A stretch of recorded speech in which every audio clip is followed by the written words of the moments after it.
What's up, everybody? My name is Scott Waters, and welcome to Life to Metal. It's time for a rock metal update.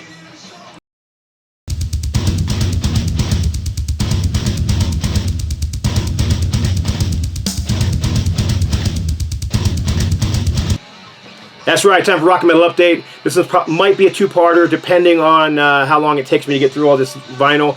I've got a bunch of metal stuff here, you know, heavy metal, thrash, that kind of thing, and then I've got some, you know, classic rock, hard rock stuff from the 70s and whatnot, and then some prog rock stuff mixed in there too. So anyhow, I'm going to get right into it. Start off with a recent reissue on Nuclear Blast Records. This is Hammerfall's Threshold. I believe this is like, gosh, it had been like their 6th album.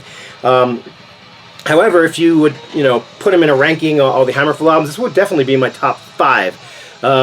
Not my top 2, but it definitely in my top 5 somewhere. I thought it was a solid album. I mean, it's 2006, I think it's the original came out, and it was basically chock full of fists in the air, you know, headbanging anthems and sing-along choruses and, you know, heavy riffs and shredding guitar solos. It's exactly what you expect for Hammerfall. Seen these guys live a couple of times, and they never disappoint. So I've been picking up the Hammerfall reissues as I find them for decent prices, and I got this one for decent price.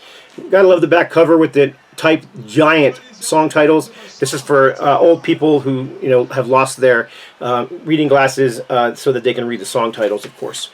Anyhow, it comes with an insert, which I just pulled out a second ago as I was just listening to this one.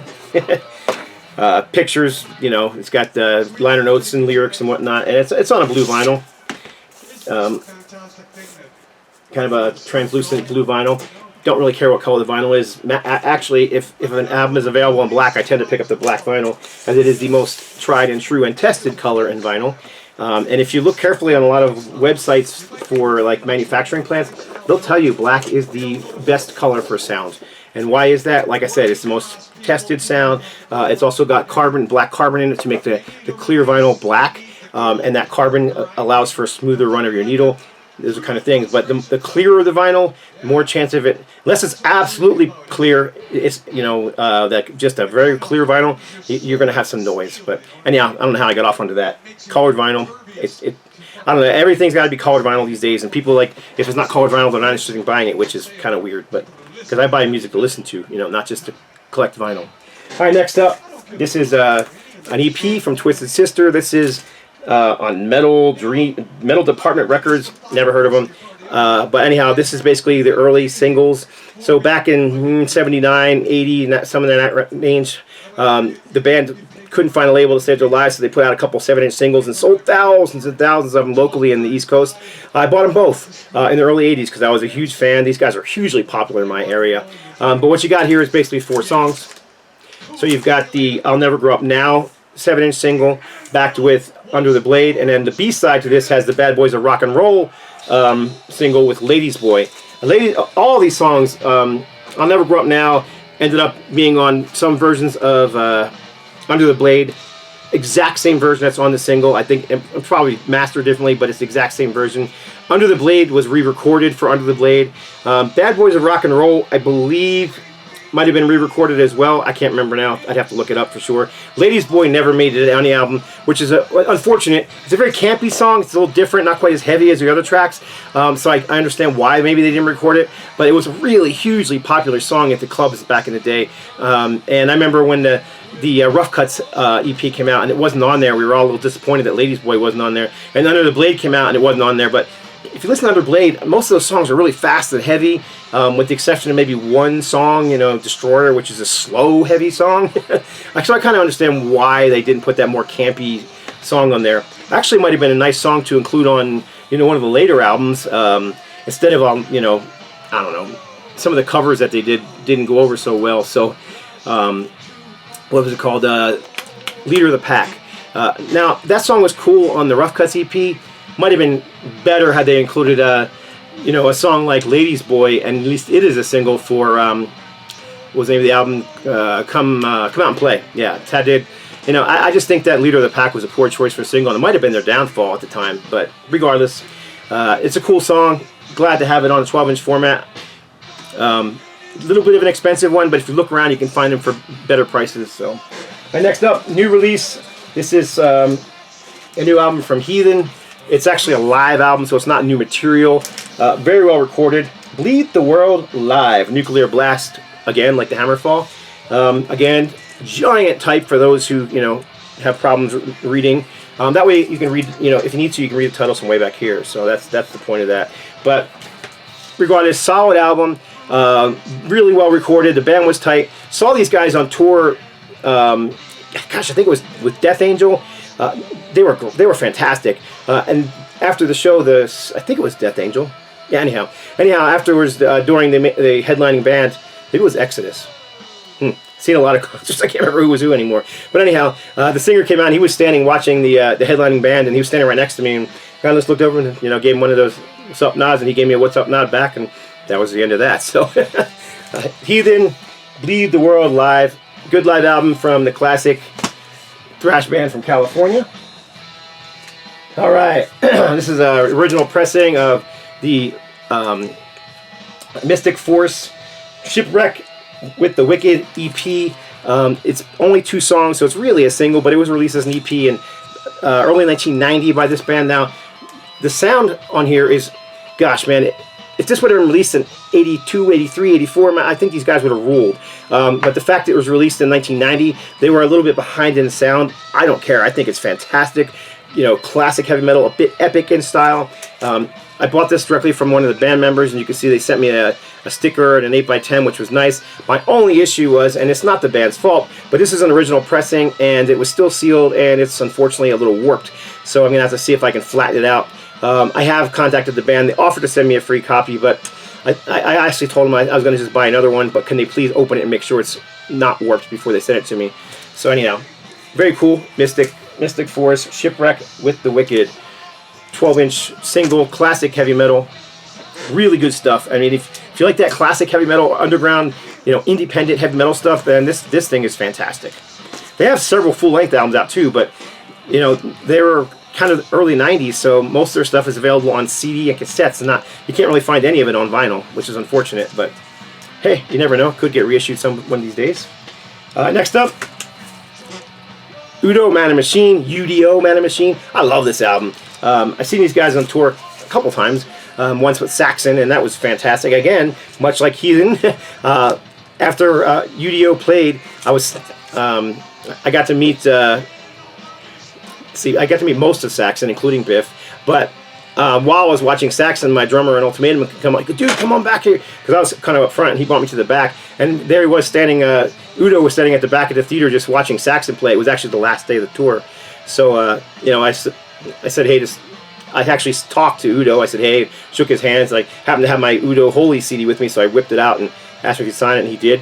Cool. And then we just stood there and watched a concert. So, but anyhow, this is a fantastic one. If you like, you know, the classic Accept sound, if you like Holy by U.D.O., this one's not that far off. Fantastic album. Also features, I believe, Dancing with the Angels is a ballad. It's one of the few ballads that U.D.O. has done, but it's a ballad featuring Doro Pesh on vocals duetting with U.D.O., which is kind of fun because obviously U.D.O. is not exactly the ballady type singer. So, all right, next up, this is another single. This is a promo single from Guardian from 1988, 89, somewhere in that area. It's got 2 songs, I'll Never Leave You and Kingdom of Rock. Both songs are the same on both sides, so it's 2-sided single, but they just have the same songs on both sides. And the little hype sticker says, progressive metal roots plus powerful harmonies equal Guardian's debut release, first watch.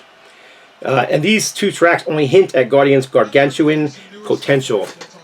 I agree, I love that first Guardian album. I mean, they massively changed after this. I do like the 2 albums that followed up. It was definitely a different sound, because first of all, they got a different singer, and they kind of ditched any of the progressive feel, and they went more of a, I don't know, Aerosmith, Guns N' Roses meets Bon Jovi kind of vibe. A little heavier than Bon Jovi, but still, nothing they did quite match that very first album that they did on Enigma Records, but very cool 12-inch single, just one to add to the collection. I collect anything by this band, so glad to have it. Guardians, I'll Never Leave You 12-inch promo single. Then it's some thrash metal. This is Suicide Angels. Honestly, don't know much about these guys. This was a recommendation from a friend of mine, the Metal War God or Old Metal Rocker 66 on YouTube. So I picked it up. I've only got a chance to hear it once or twice. Once again, it's on Nuclear Blast. You can see right there. Yeah, this was great thrash metal. A little raw, very heavy, and very good thrash metal. Gosh, I wish I knew more about him so I could, say something more intelligent other than, great thrash metal stuff. But that's pretty much what it is. It's just very good thrash metal. Part of this new wave of thrash metal that's been around for almost 10 years now. All these new bands keep coming out with that classic thrash sound. And some people don't like it. They're like, oh, I only like the original bands. I don't know, man. Some of these bands are putting out some really good stuff that rival, some of these classic bands. And they're definitely putting out some better material than some of the classic bands are currently putting out. Not all of them, but some of them. I honestly think that bands like Hyrax are, there's a lot of bands putting out great material now. But there's some other bands, I love Razor, but I thought their last album just didn't measure up. So, it just depends on the release. Regardless, full-length album from Suicide Angels. Highly recommend them if you like thrash metal, raw, heavy thrash metal. Alright, this one I picked up at the show, went to see Warbringer live. They were great. Really enjoyed it.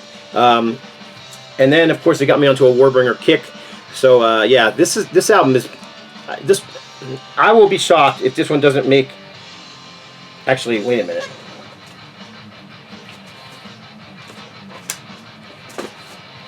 I'm a dope.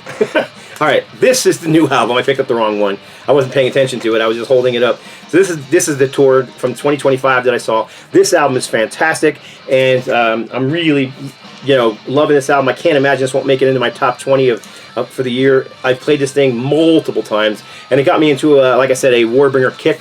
So I started pulling out. I have some of their stuff, but I didn't have all. And then I started looking to see, what else is available on vinyl. So I grabbed Worlds Turn Asunder, which I'm also digging. Again, great thrash metal. I mean, if you like Warbringer, I don't really see any reason why you wouldn't dig this one. I've heard some people say they don't like some of their middle catalog, and I'm not getting it. This particular one in here is one that I heard some people say they don't particularly care for. I thought this thing was fantastic. I listened to it twice already, and it's really good. I've seen Warbringer, gosh, 3 times now, and they've been great every single time I've seen them. So, yeah, very good album from them. It's interesting enough, this one and I believe this one, yeah, this one has a cover of Motorhead's We Are the Road Crew. This one has a cover of Communication Breakdown by Led Zeppelin, which is kind of fun. I like when thrash bands do covers, most of the time. This depends on the cover they choose, I guess, but I liked those two. Alright, I think this is a brand new music on vinyl release for Yngwie Malmsteen's Eclipse.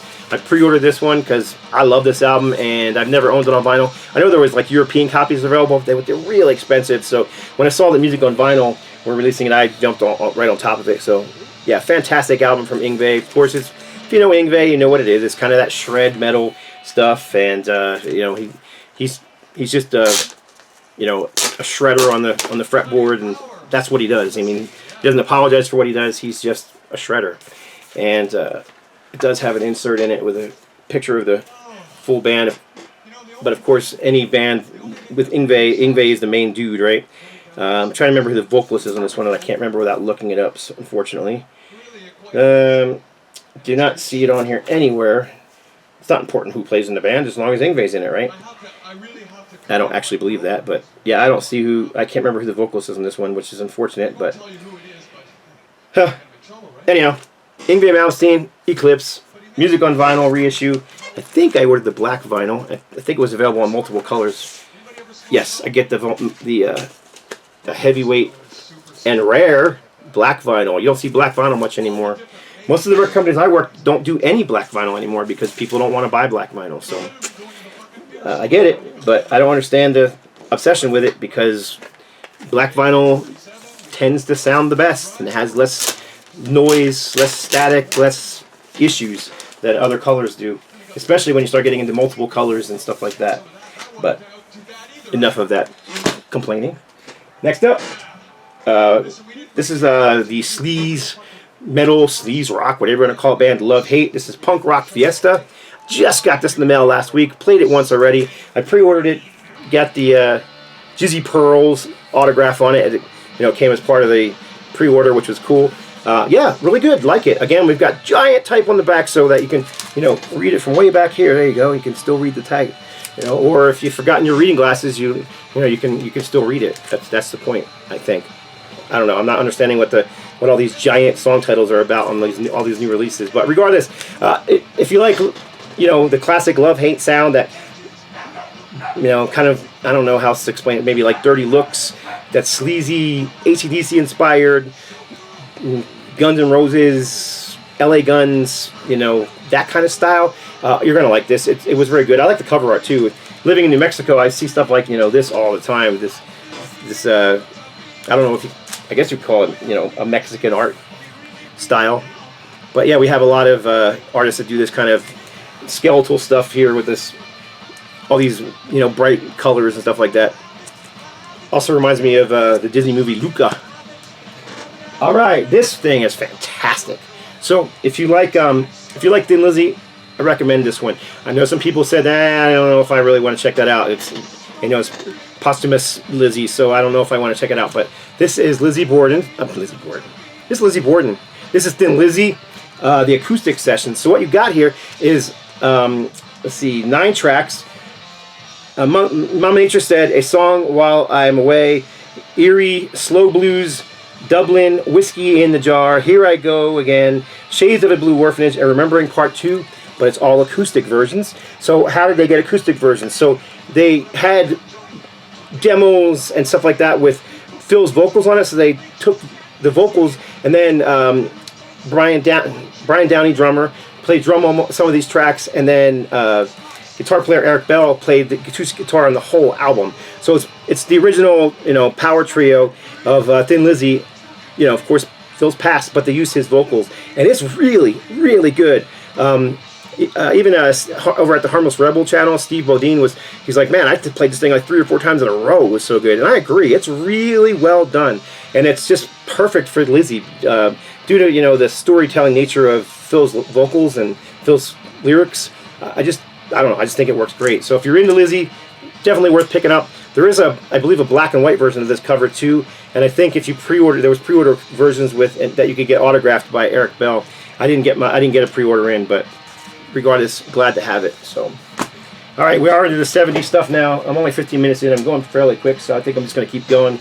This is Canadian band Tease. This is, gosh, I think their second album. I don't know, but they're just a, you know, great 70s style hard rock band. A bit sleazy, kind of early for that sleazy sound, but really, really good stuff. If you like that sleazy 70s rock, I'm going to say almost like I don't know, Mott the Hoople, that, you know, that kind of glammy, poppy, but still heavy and rocking kind of stuff. That's kind of what you get with Tease. Mott the Hoople is the only one that comes to mind for some reason. Maybe T-Rex. Maybe a little bit of Bebop Deluxe, you know, that first Bebop Deluxe album, maybe some David Bowie influence, but still much harder rocking than David Bowie would be. Yeah, anyhow, I was listening to their first album, which I really enjoyed. Then a friend sent me their Live from Japan album, so I was listening to that, and I was like, man, I want to hear a different album. So I went online and found this one. It's in mint condition, other than it's a promo copy, so it's got a little, you know, promo hole through it, but I don't care. Other than that, it's perfect. So Tease, Canadian hard rock from 70s, early 80s. Gosh, I can't remember what year this one came out. It had to be, I'm going to say 79, 80. And I'm totally guessing, but I think it's an educated guess. There you go, Tease, and the name of the album is One Night Stands. Another 70s band, but this one is definitely heavy. You consider it a heavy metal band, and this is Bow Wow, who later changed their name to Bow Wow due to some sort of fight with the American band Bow Wow Wow, I think. So Bow Wow, Bow Wow, and Bow Wow Wow. But in any case, this is a Japanese pressing of a Japanese band. And I keep picking these Bow Wow and Bow Wow albums up as I see them for a good price, especially the Japanese pressings of them. This one I got here for 15 bucks, and it's in perfect shape. The seller told me, he goes, oh, it's got a couple flaws in the back of the OB. I don't care. I mean, it's very minor flaws. A little bit of a wrinkle here, and a little bit of a wrinkle on the bottom. That's the flaw. Otherwise, the vinyl is in stellar shape. It's got the original insert in it, and it came in a polyline sleeve, which most, you know, Japanese pressings did. Yeah, very good stuff. And this is early too. This is like, gosh, it's such a heavy record. I think it was like, I don't see a year on the back of this one either. I'm thinking like 75 or 76 this album came out. I wish I could find a date on the back of here. Just look real quick, see if I can see one, and then I think it's 76. 1976, so there you go. Bow Wow, Japanese heavy metal from the 70s.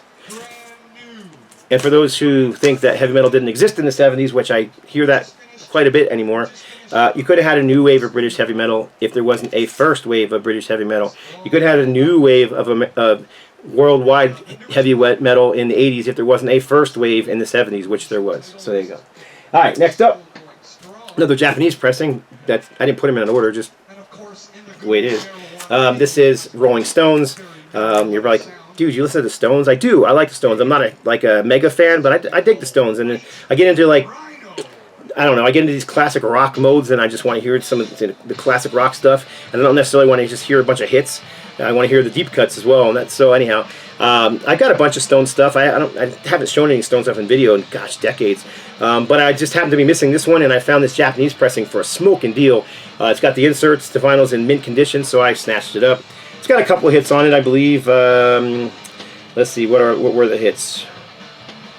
2000 Man, which Ace Frehley covered with Kiss in 1979, I believe. And then let's see, there was another song on here that was a hit, but most of these are like deep tracks. Hard to read this.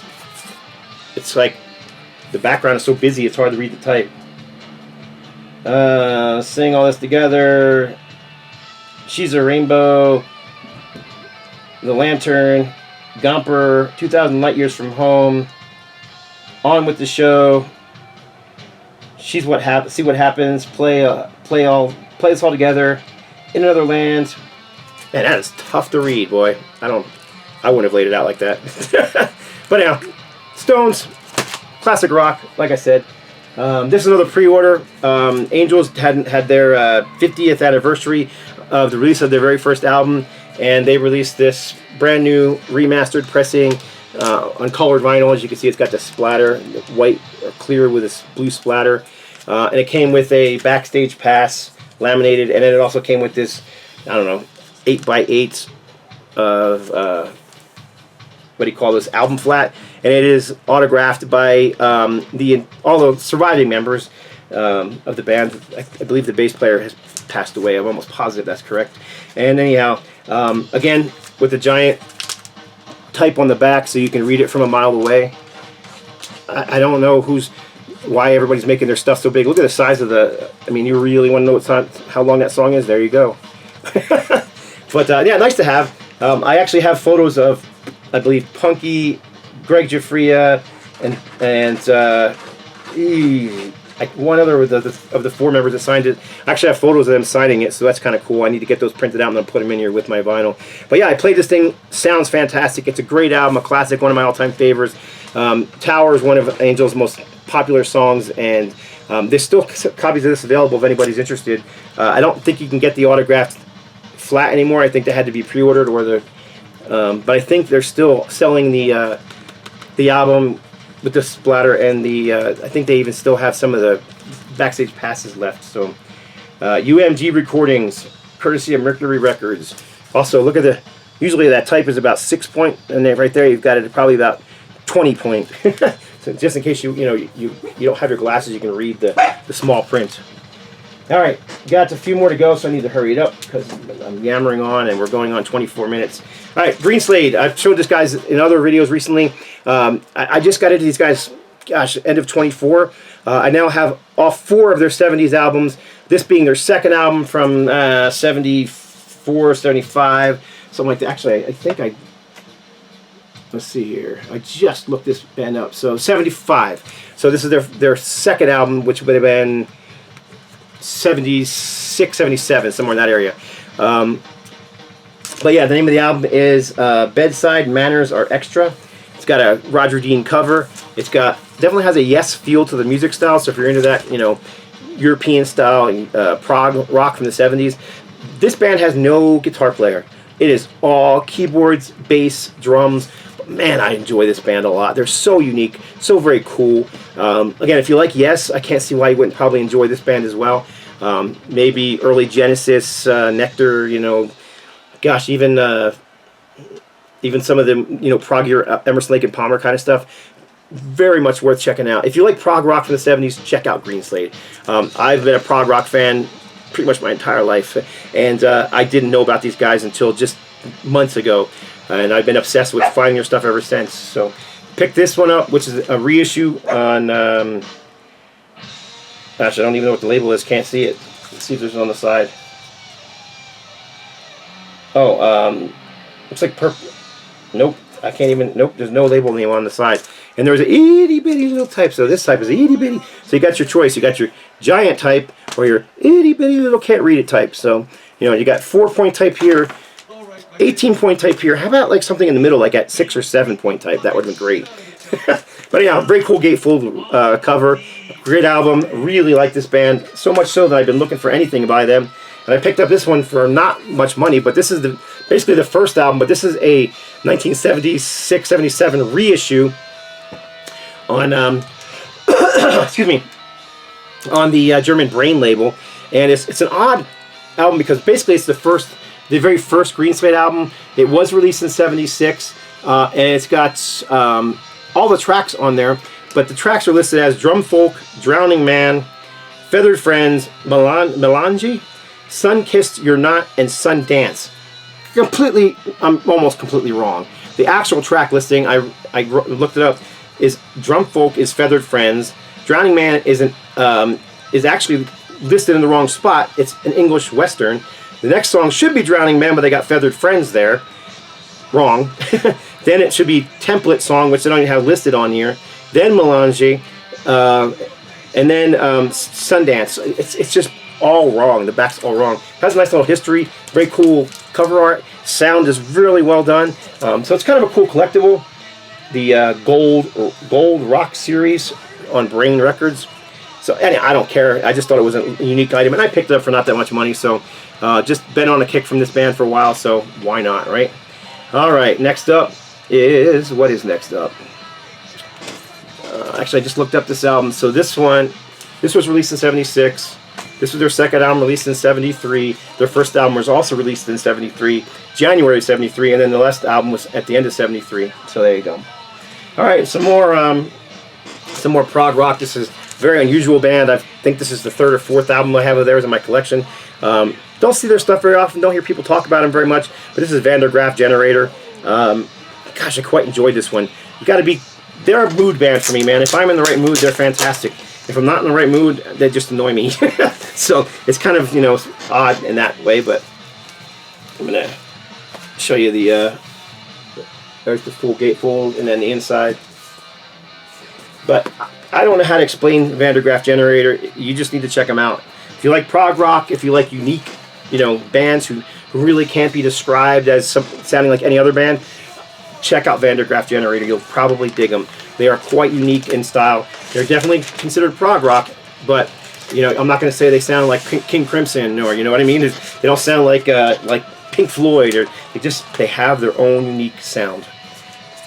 Vandergraf Generator, and this is an original pressing, and it's in pristine shape. And I picked this up from a record store. Gosh, was it in Santa Fe? And it's in fantastic shape. It almost looks brand new. Trying to remember what label it's on. Oh, it's on the Charisma label. Okay, we got 1, 2, 3 more to go. 29 minutes in. Okay. This is, I believe, the second album from Mott the Hoople, Mad Shadows. Weird cover. Still can't really tell what it is. I'm wondering if it's one of those things that if you stare at it long enough, you'll see something. If you squint your eyes, I kind of see like a kabuki face, but I have no idea. Name of the album is Mad Shadows. It is a gatefold cover. They have the name of the album and the title on the back, picture of the band. Again, I picked this one up, and it's an original pressing on Atlantic Records, and it's like it's never been played. It's in beautiful shape. But I've played it 3 times, so really like it. A little less of the the glam rock style that Mott the Hoople's known for. A little more on the heavy blues rock side. Like I said, it's only their second album. With the third album, they definitely went into the more glammy style. You know, T-Rex and David Bowie and those kind of all bands that were doing back in the 70s. But this album is a little more of a heavy rock album. And yeah, there's your. I always want to say the wrong name. Ian Hunter. A couple times I said Ian Anderson when I showed Mott the Hoople albums. Ian Hunter on the back cover. This is a Records Today reissue of Nektar. Wasn't going to pick this one up because it was a little pricey, but then I picked one up online for $17.99, including shipping. So I was like, oh, right on, I'll grab that. I'm a huge Nektar fan. They're kind of an odd band. They're most people consider them to be a UK band, but they're kind of a mixture of Germans and English together. So they're kind of based out of both. But yeah, they have again, a very unique sound. Love Nektar. Not every album sounds the same. This is one of their more popular albums. The entire side 1 is Remember the Future Part 1. The entire side 2 is Remember the Future Part 2. It has been remastered, and this remaster sounds superb. I was cranking it while I was working one day, and it just sounds great. Like I said, it's a Record Store Day exclusive, so apparently it only came out on Record Store Day. I did notice that there was a Record Store Day, a non-Record Store Day version of this, but it's a picture disc, which I'm not quite as interested in. But anyhow, it does the new stereo mix, all an exclusive Record Store Day 2025 release of this classic album featuring the new 50th anniversary stereo mix from the original master tapes cut at Abbey Road Studios. So there you go. And of course it's original artwork. Everything looks almost identical to the original. Gorgeous cover art. Great album. Again, prog rock. Alright, and then I got one last one. This is definitely classic rock, but this is Cream. And this is a Spain pressing of I forgot the name of the album. I gotta look it up because it's gonna make me crazy. Give me a second here. Cream. I don't usually have my computer open when I'm doing videos, but I forgot to turn it off today, so it kind of worked out in my favor because I can't remember the name of the freaking album. Disraeli Gears. I knew that. So now this is a odd cover for Disraeli Gears, which I think Disraeli Gears has got one of the coolest covers ever. Very 60s hippie, psychedelic vibe. But so is this one with the band picture playing live. Got Eric Clapton and Ginger Baker and all those guys right there. Very cool cover art. And it's part of this 30 Años de Música Rock series. Nice little bio on the back. And the sound quality is great. And this one's in perfect shape. So I just picked it up because I love that album. I like Cream. I mean, they only put out, really 3 studio albums, but I think all 3 of them are fantastic. With Disraeli Gears probably being my favorite of the bunch. So there you go. I squeezed as much as I could into 30 minutes. Appreciate y'all watching. Next video should be a 7-inch vinyl update. A lot of metal in that one. A lot of classic metal, some thrash and stuff like that as well. Thanks for watching. Leave a message below. Always enjoy hearing from you. God bless. Stay strong.